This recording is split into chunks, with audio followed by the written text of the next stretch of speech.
So is my screen visible to you? Yes, ma'am. Yeah.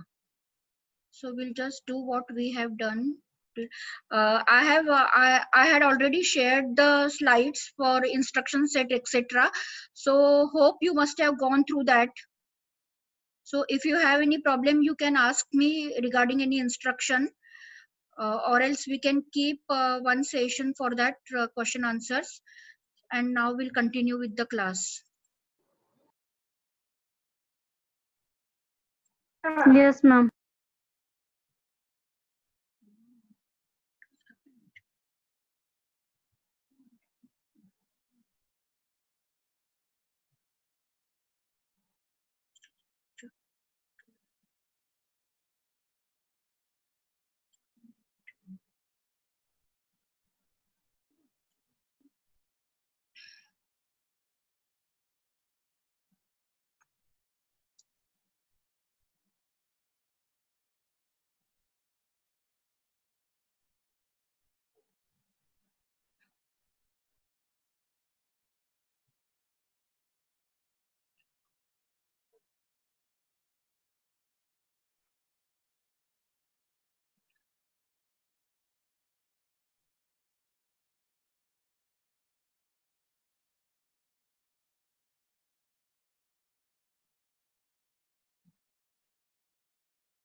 Yeah. So let us start with whatever we had already.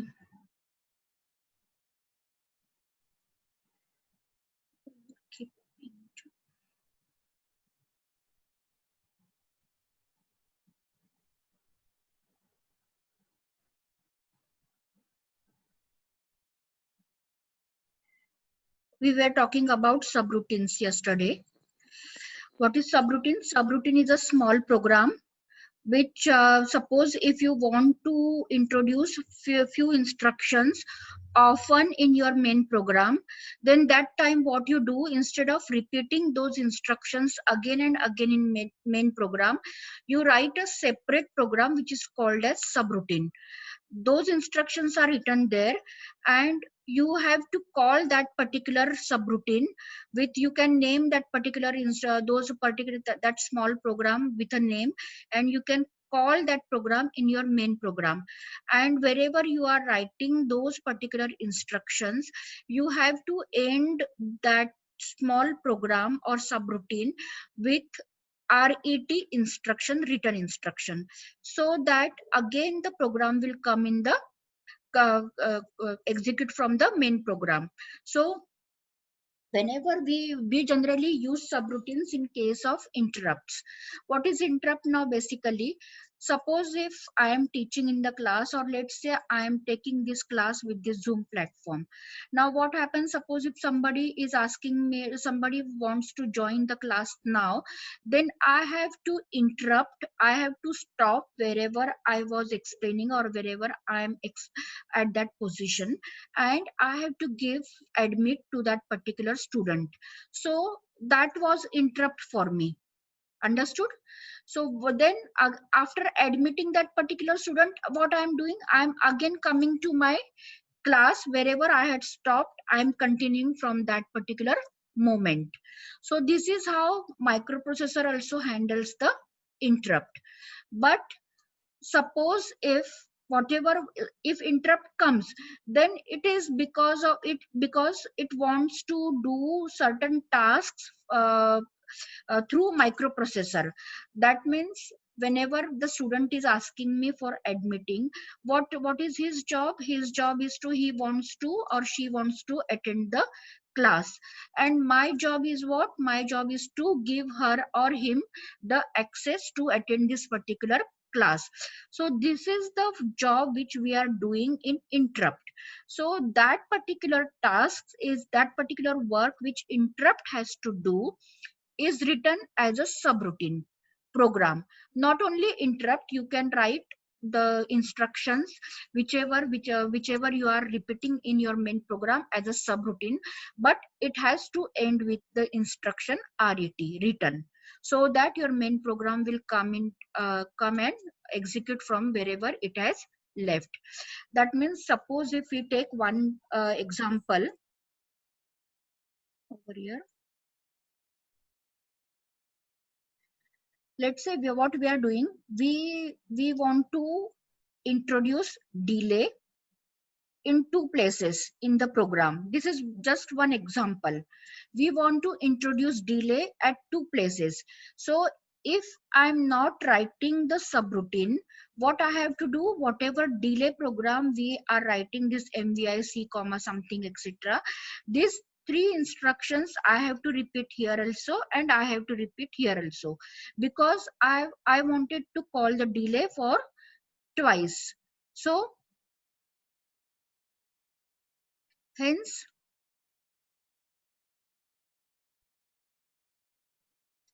instead of repeating these instructions again and again, what we do, we write a subroutine. This is called the subroutine. Delay is the subroutine.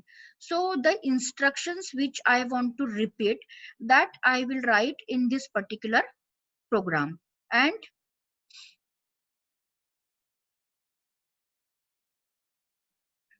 I will write the last instruction as return. So whenever this is executed completely, when it finds return, it comes to this particular instruction.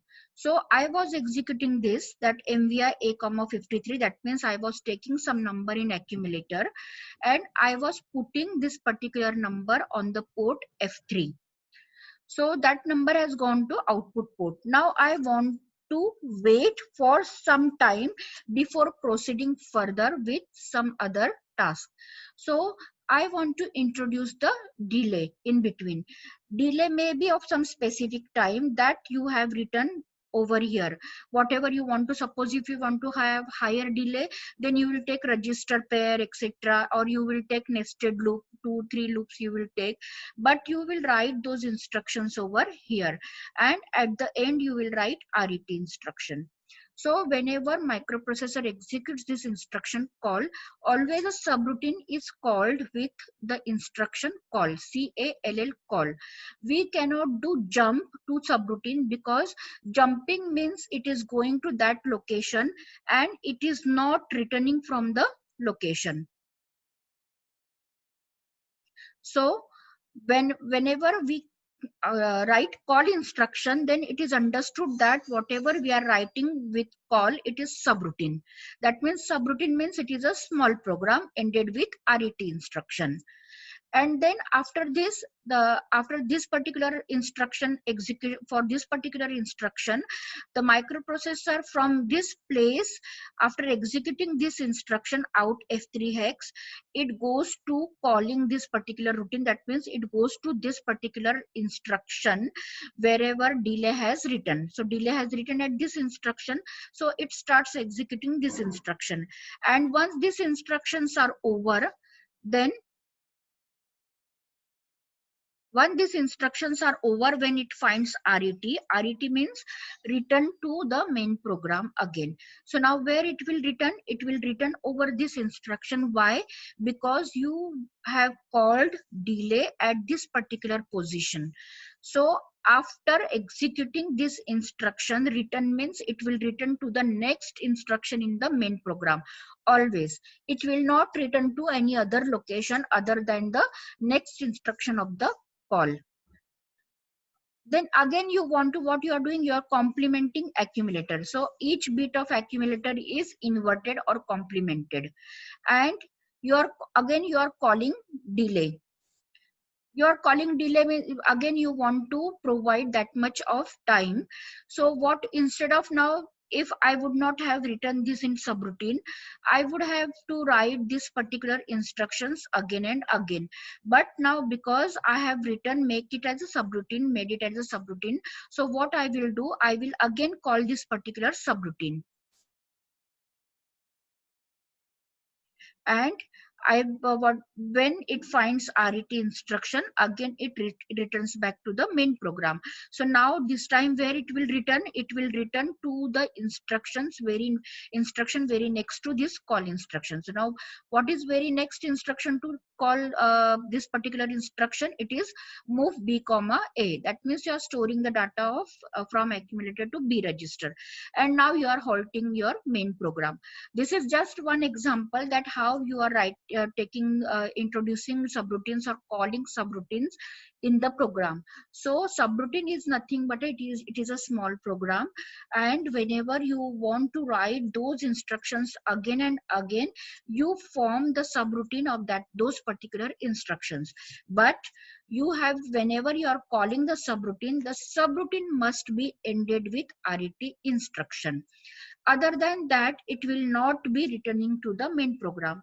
If it doesn't find RET instruction, it will go on executing all the instructions till it gets RET instruction. And if it is not getting RET instruction, the microprocessor will hang, but it will not return to the main program. So understood? All of you have understood? Any problem with this? No, ma'am. Subroutine, what is subroutine and what is are like how you introduce subroutine in the program?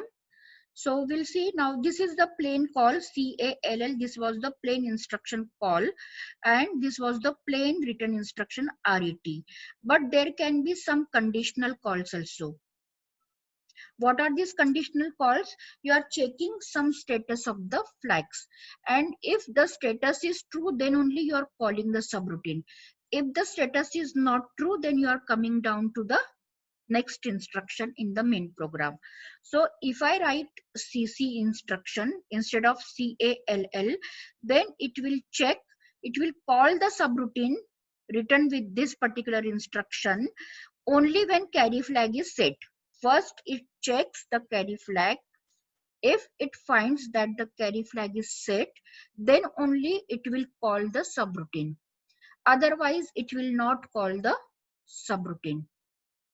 It will not go to the subroutine execution. It will come down to the next program.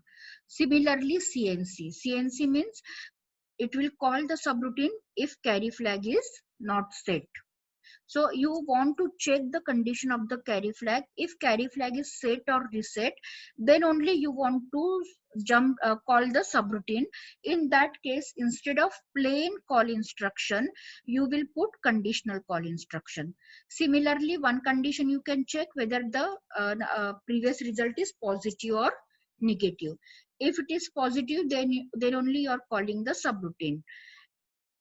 Then CM, that is colon minus. If the result is negative, then you are calling the subroutine. CP means colon parity even. If you find the number of ones in previous data even, then you are calling the subroutine. If you do not find, if you write CPU instruction, then it will check for odd parity. If you find the number of ones in previous data as odd, then only you will call with this particular nomenclature or syntax. When you want to check the previous result 0 or not, and if it is 0, then only you want to call, then you can write CZ instruction. If you want to call if the previous result is not 0, then you will use CNZ instruction. So these are all conditional calls. Like we have seen conditional jumps, we have conditional calls. So conditional jump was checking the conditions and jumping to that particular routine, that particular location. But when it is jumping to that particular location, it is not returning back to the main program. But when we talk about call, then it has to come to return to main program, because it is not a simple jump, it is call. That means you have called the subroutine for some time, and then in between your main program, but you want to execute your main program again, so you have to return to your main program. So understood? Conditional calls? Yes, ma'am. Yes, please. Anybody? Somebody is having some doubt? So similarly, as we have this plain RET instruction that is returning from the subroutine, there are conditional returns also. So you are checking the condition that in your subroutine, whether the previous instruction had generated carry or not, then only you want to return from the routine. Otherwise, you don't want to return from the routine. So in that case, you will write instruction RC. So return on carry. If you don't want, if you want return when carry is not set, then you will write RNC instruction. If you are checking positive, negative status, then you will use RP or RM. And when you are checking for parity as even and odd, then you will be using return from parity even, return on parity even, or return on parity odd.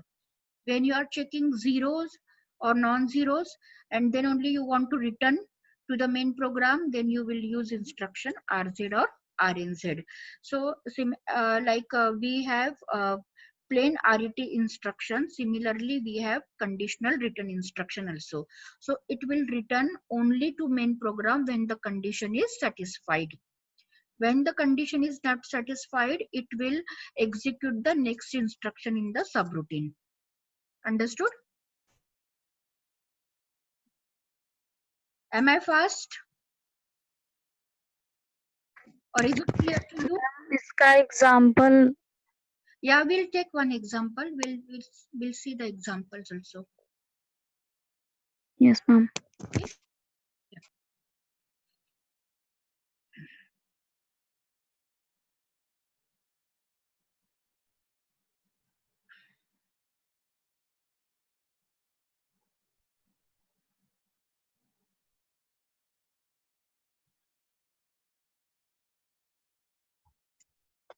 So we'll see one example as you want.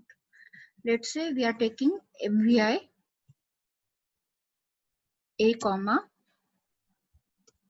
30 hex, and we are taking just a small example. The small simple example we'll take, and we'll take over here some 90 hex. And what we'll do, we'll add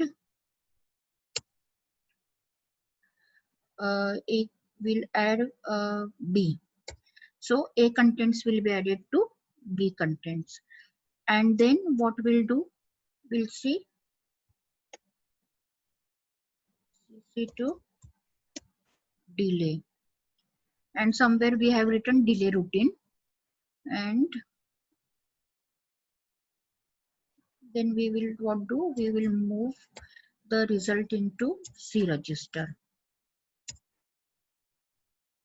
And then we will halt. So what is this doing?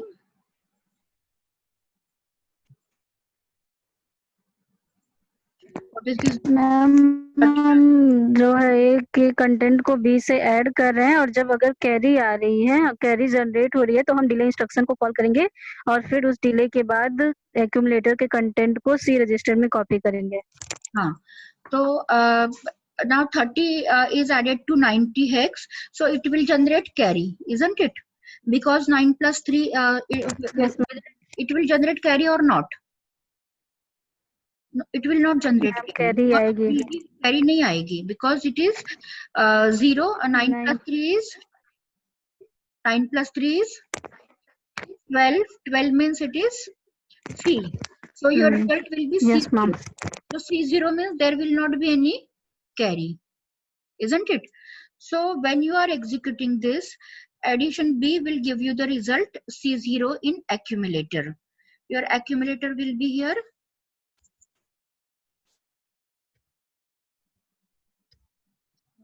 C0. C0 hex. So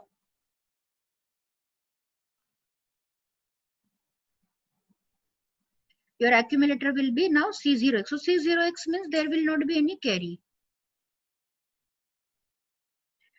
So when it will check this particular instruction, there is no carry generated. So it will not go to delay routine. What it will do, it will come down to the next instruction. Understood?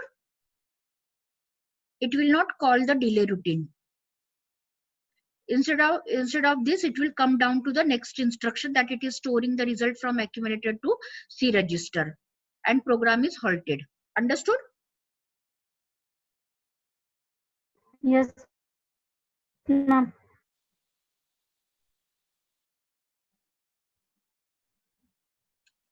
But suppose if I write over here F, then carry will be generated. What will be the result over here? Accumulator will not be now C0. It will be F0 plus 30. How much it is? 20 with carry. 1,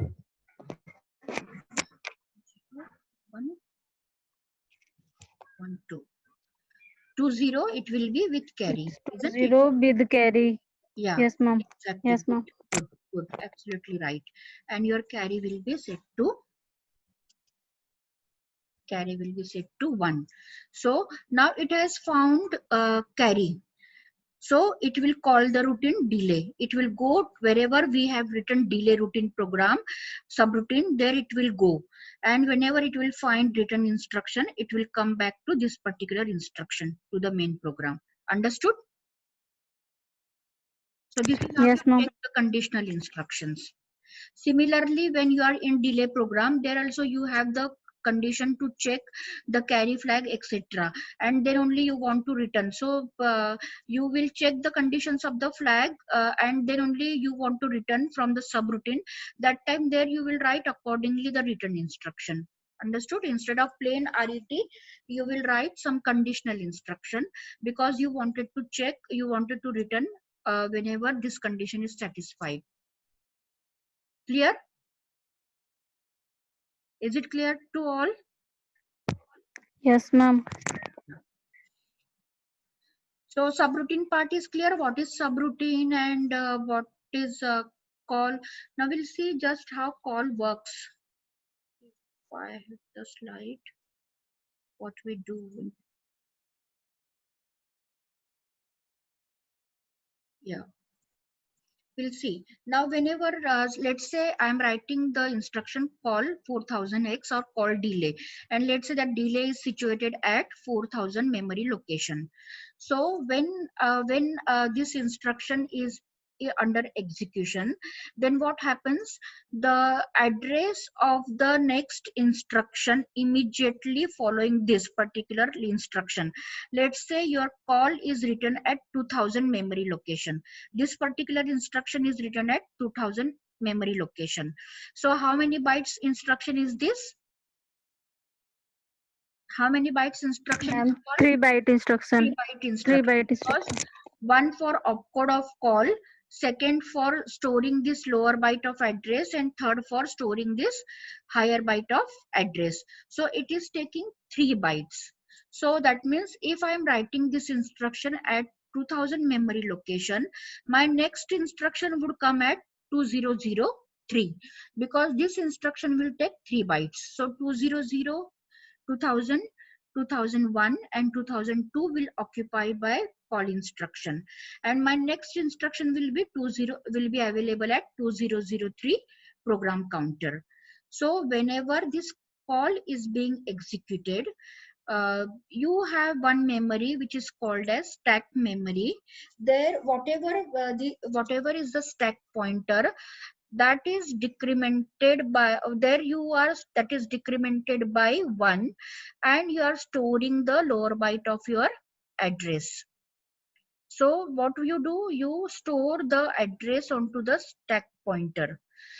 Now why you are storing the address to the stack pointer? Because whenever this particular program subroutine is executed, when it finds RET instruction, it has to come back to the main program. So how it will come to know that where it has gone, from where it has gone to calling, and where it has to return? So that address must be stored somewhere, so that the program counter will come back to that particular address. So this particular address of next instruction is stored onto the stack memory. Stack memory is nothing but a group of memory locations which is allocated as stack memory, and there you are storing whatever you want to store onto the stack memory location. With the help of stack pointer, you point out that particular memory location, and from there you start storing the instructions.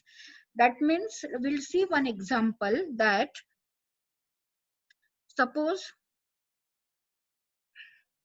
we'll see this RET instruction.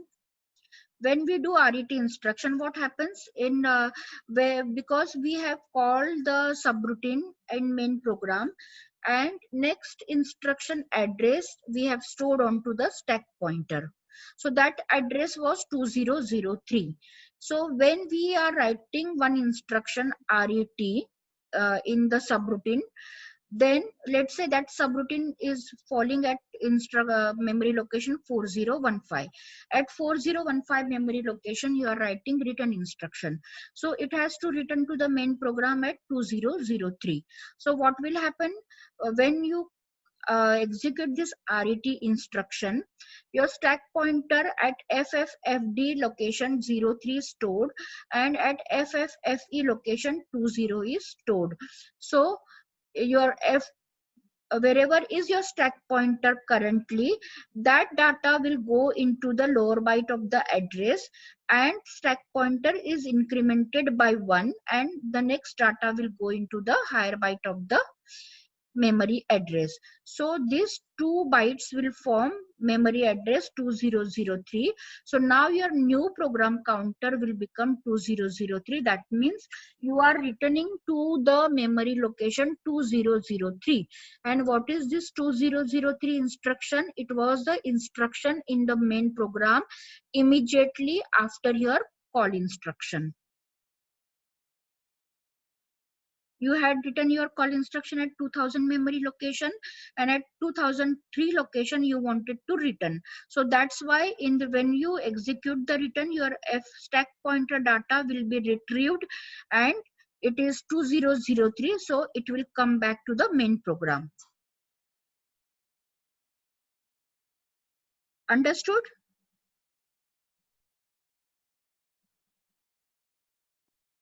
Ma'am एक बार फिर से repeat कर दीजिए. Okay.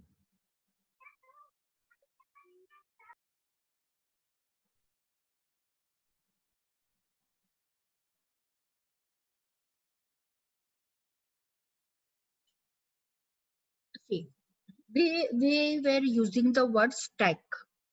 Stack is the memory location, area of memory identified by the program for temporary storage of information. So stack is nothing but the memory area in microprocessor memory. Okay. It is used for storing the temporary information. Now, what is this temporary information? Normally, stack grows backwards. Backwards means when you write the stack, when you assign the stack pointer with FFF hex, then it will go, instead of incrementing from FFFF hex, it will decrement from FFF hex. So stack goes like this. Your stack pointer will be here, and above that will be the stack memory. So you will denote your stack pointer from the last address, so that above all the memory locations will be stack memory locations. So whenever you, now what is this temporary information which you want to store? This can be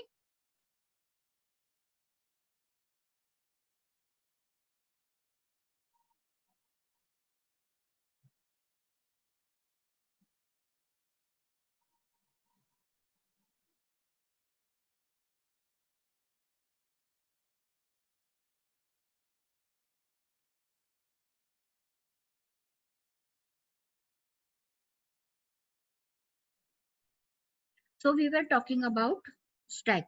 Now let's say What is stack pointer? Stack pointer SP, we have seen that it is 16-bit register. So to address this 16-bit register, you will use instruction LXI. LXI-SP means you are denoting the stack pointer by memory location FFFF hex. This is just an example that you are denoting the stack by one memory address. It can be any address, but let's say we are taking the example that it is FFF hex. Now what will happen again next to it? Saving the information on the stack. How do you save the information on the stack? By pushing the data onto the stack with the instruction push, or by how do you retrieve the information from stack? By popping. So you will use pop instruction. So this push and pop is very much identical to call and return. Push means call and pop means return. So first we will understand what is push and how it is working. Then you will easily understand how call is working. So when we talk about push, let's say what we can push register pair, the data of register pair. Now in first slide where we have pointed out our stack pointer, we had pointed out our stack pointer at FFFF hex memory location. So now when we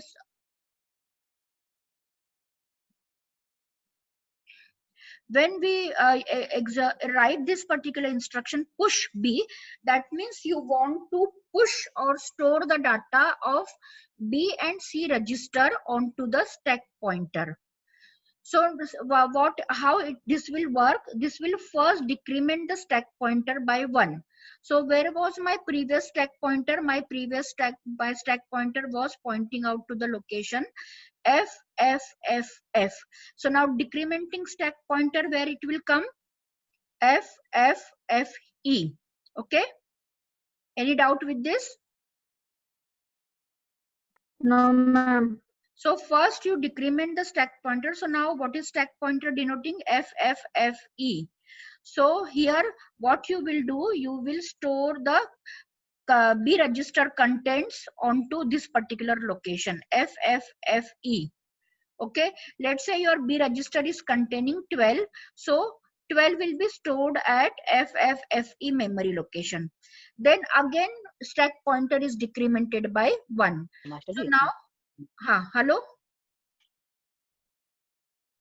Hello? Any doubt? Somebody was asking something. Can you raise your voice? Is there any problem to anybody? Or shall we proceed?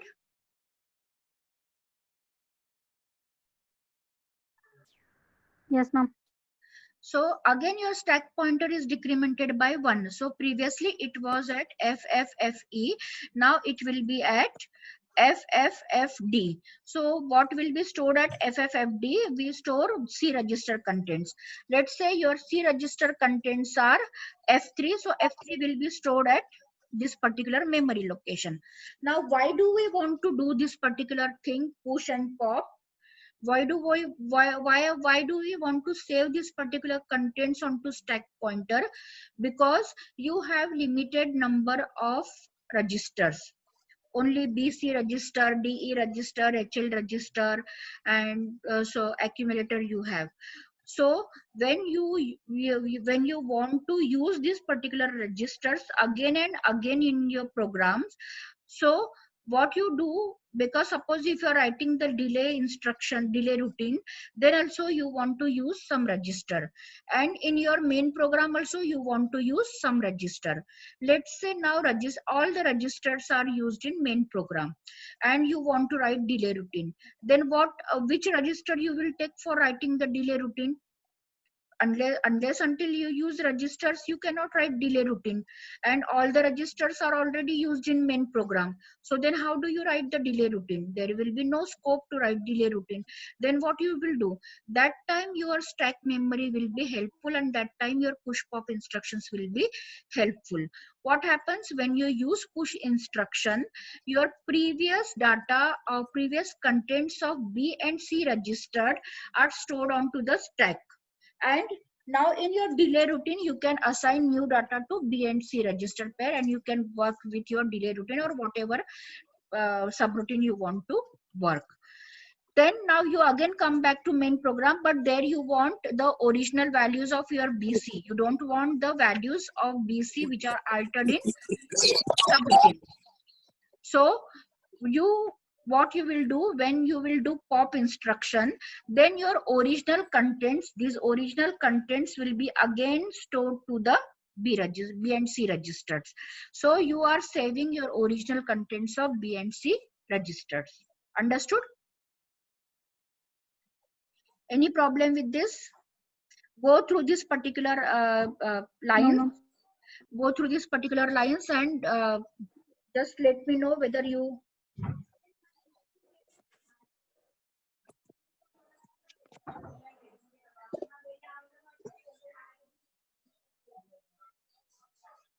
So is it clear? Push instruction is clear? Yes, ma'am. Mummy इधर आओ, मैं ये कह रही थी नीचे जो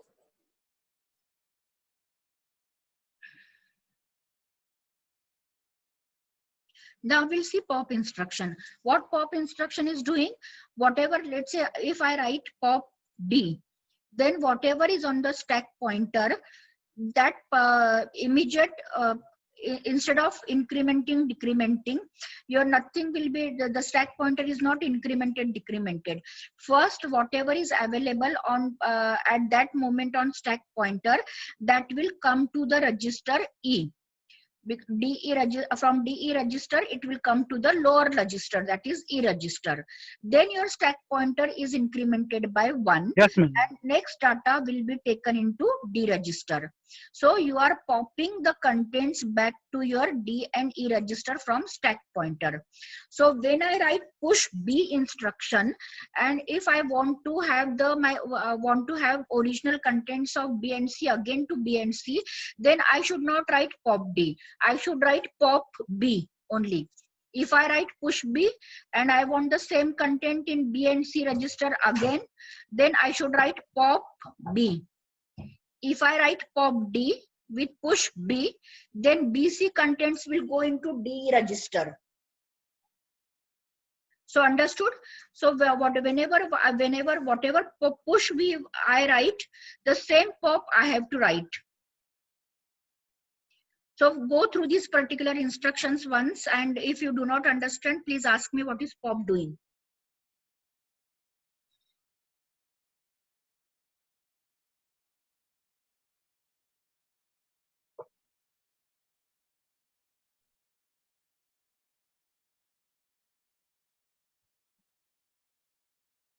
So is it clear?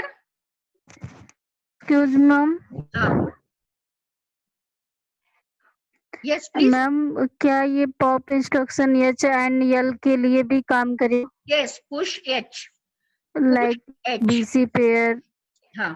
Push B, push H, push Okay, D. ma'am. Okay.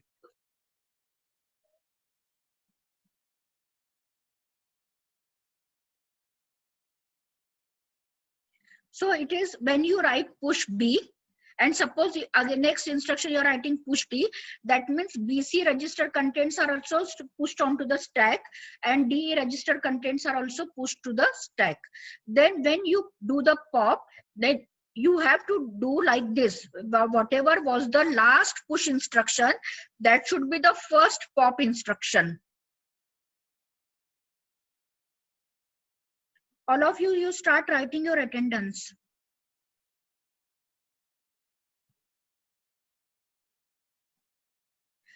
That means whatever I am pushing last, that should be popped first.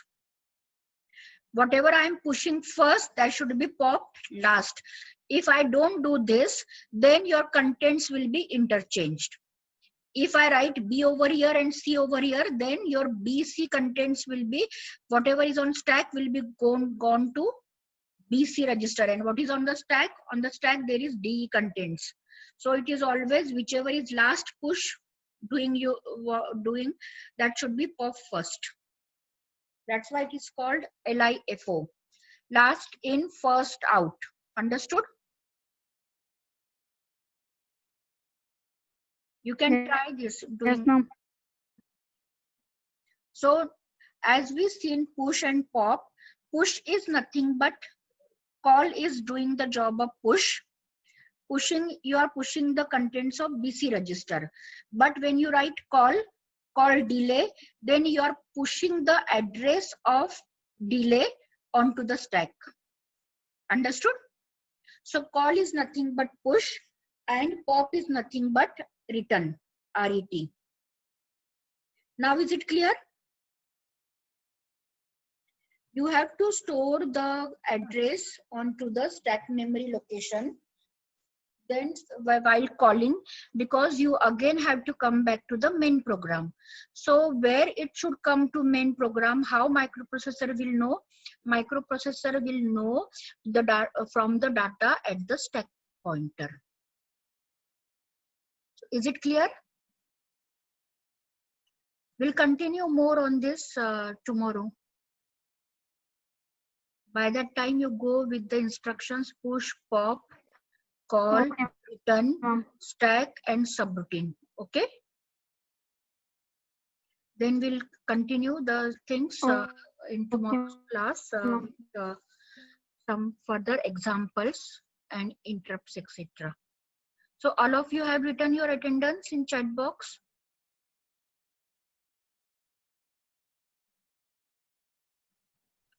Start. Yes, ma'am. Yes, please. Any doubt? Any doubt, students?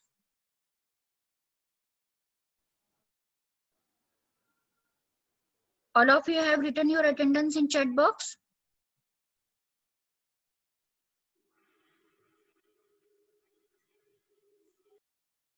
Yes, ma'am. Yeah, okay.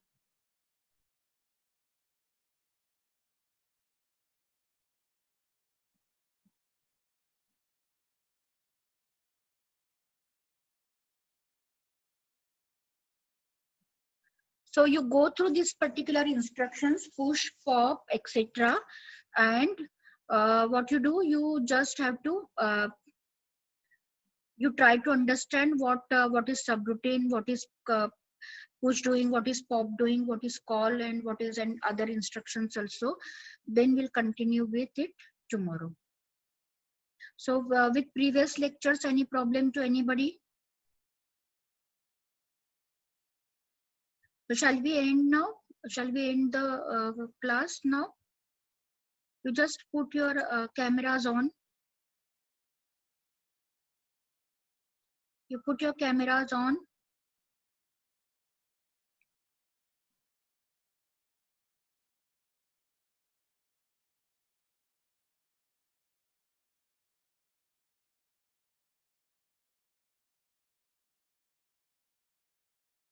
Ananya, all of you put your camera on.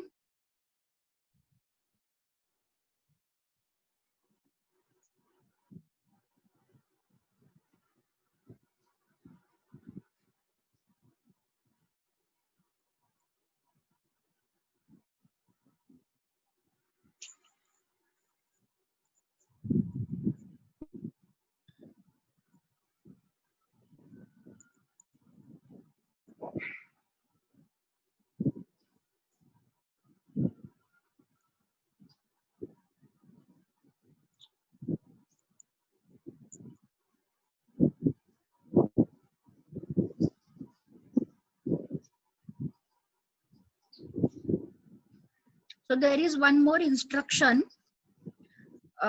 You have done a Python programming course, isn't it? 5 days course. We had organized that from I think 16th to 20th. for third year students, isn't it? You all know or not? You all know it or not?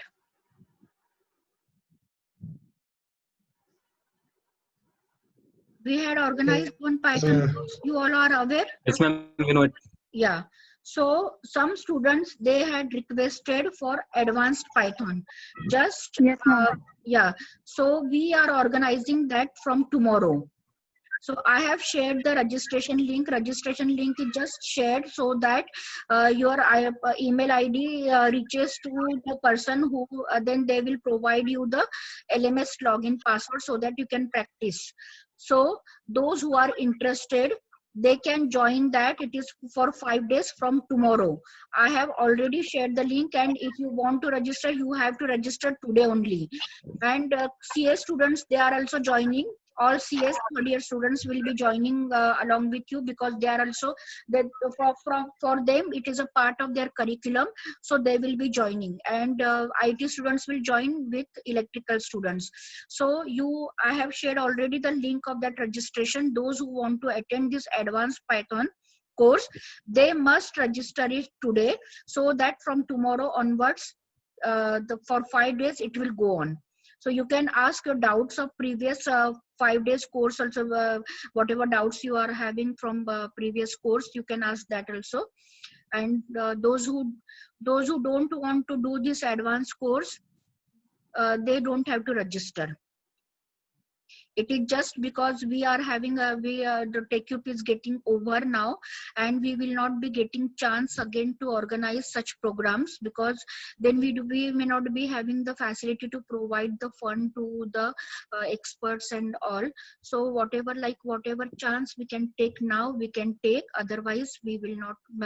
We don't know that we will be getting TechUp 4 or not. So those who are, this may be the last course. Those who want to attend, do register for this particular course. Okay? So I have already shared, I think, in group. So let me end the meeting now.